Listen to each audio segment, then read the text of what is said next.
Terima kasih Anda masih bergabung sama kami. Pemirsa, indeks harga saham gabungan atau IHSG ditutup penguat signifikan dan mencoba mendekati level 7.300. Sektor teknologi kembali jadi penopang utama di tengah saham termahal di Bursa Efek Indonesia, yaitu adalah DCI yang melesat 19,19% yang menyentuh auto reject atas atau arah. Indeks harga saham gabungan atau IHSG ditutup menguat signifikan 1,32% ke level 7.287,021 di akhir perdagangan Kamis. Secara intraday, IHSG sempat mencoba mendekati level 7.300 di level 7.291,564. Indeks sektoral dengan kenaikan terbesar adalah sektor teknologi, melesat 7,21%, sektor infrastruktur naik 2,54%, dan sektor transportasi melaju 1,91%. Sedangkan indeks sektoral dengan pelemahan terdalam adalah sektor properti, turun 0,25%, sektor perindustrian melemah 0,10%, dan sektor energi koreksi 0,09%.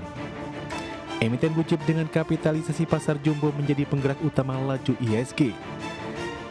Emiten pusat data milik Toto Sugiri dan Salim PT DCI Indonesia Tbk atau DCII kembali jadi penopang utama IHSG dengan ditutup menguat signifikan 19,19% di level Rp223.250 per saham dengan sumbangan mencapai 48,65 indeks poin.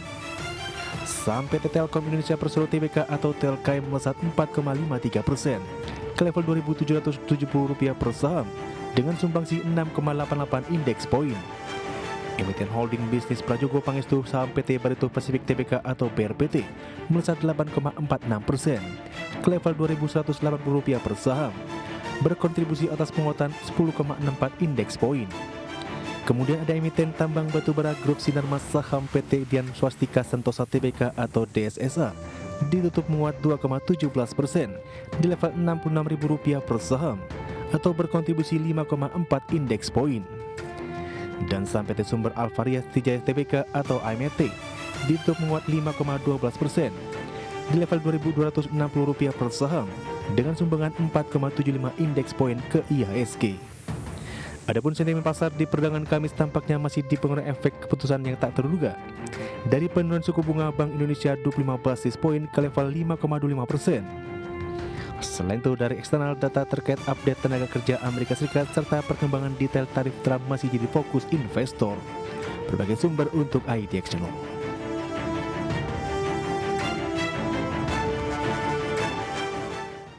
Penjualan retail Amerika Serikat tercatat tumbuh melampaui ekspektasi pada bulan Juni 2025 berdasarkan data Departemen Perdagangan. Penjualan retail naik 0,6% pada bulan lalu setelah sebelumnya mencatatkan penurunan 2 bulan berturut-turut.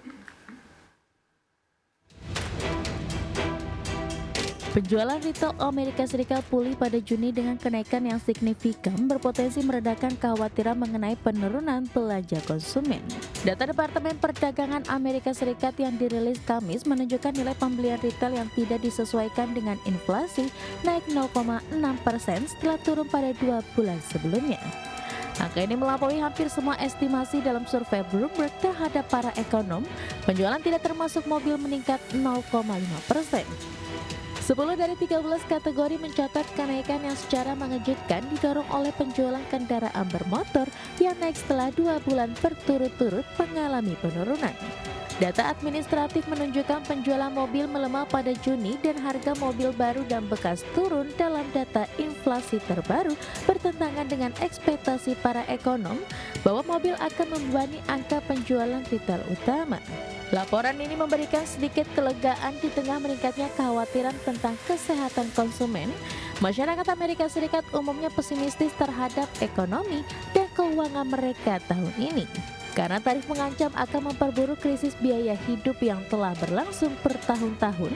Meski sentimen sedikit membaik baru-baru ini, terutama terkait dengan pelonggaran tarif yang diberlakukan Presiden Donald Trump. Berbagai sumber, IDX Channel.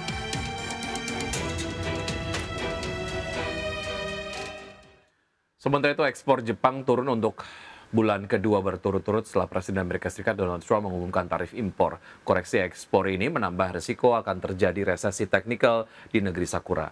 Berdasarkan data Kementerian Keuangan Jepang, ekspor turun 0,5% secara tahunan pada bulan Juni 2025 dan pelemahan tersebut sebagian besar ditekan oleh anjloknya pengiriman mobil dan baja dengan masing-masing mencatat penurunan 27 dan 29%. Realisasi tersebut jauh lebih rendah dari estimasi ekonomi yang memperkirakan pertumbuhan ekspor sebesar 5%.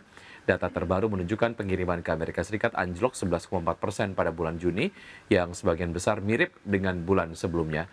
Penurunan ekspor ini menambah kekhawatiran bahwa ekonomi Jepang akan tenggelam lagi pada kuartal 2 tahun ini dan apabila resesi teknikal terjadi akan menjadi sentimen negatif bagi Perdana Menteri Jepang Shigeru Ishiba. Sementara itu, di saat yang sama pelemahan ekspor juga menambah keengganan Bank Sentral Jepang untuk menaikkan suku bunga.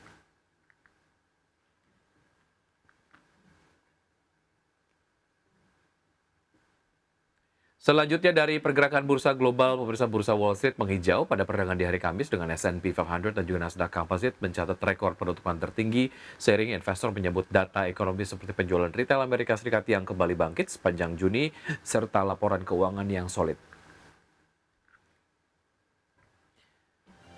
Pada perdagangan di hari Kamis, indeks Nasdaq Composite ditutup menguat 0,74% ke level 20.884, indeks S&P 500 naik 0,54% ke posisi 6.297 dan indeks Dow Jones Industrial Average juga menguat 0,52% ke level 44.484. Dari bursa Eropa, bursa saham Eropa mengakhiri penurunan 4 hari berturut-turut didorong lonjakan saham industri ABB dan Legrand dan setelah melaporkan kinerja keuangan yang positif, bursa regional utama terpantau menghijau dengan indeks DAX Jerman melonjak 1,51% ke posisi 24.370, posisi 100 Inggris naik 0,52% ke level 8.972 dan indeks CAC Prancis melesat 1,29% ke posisi 7.822.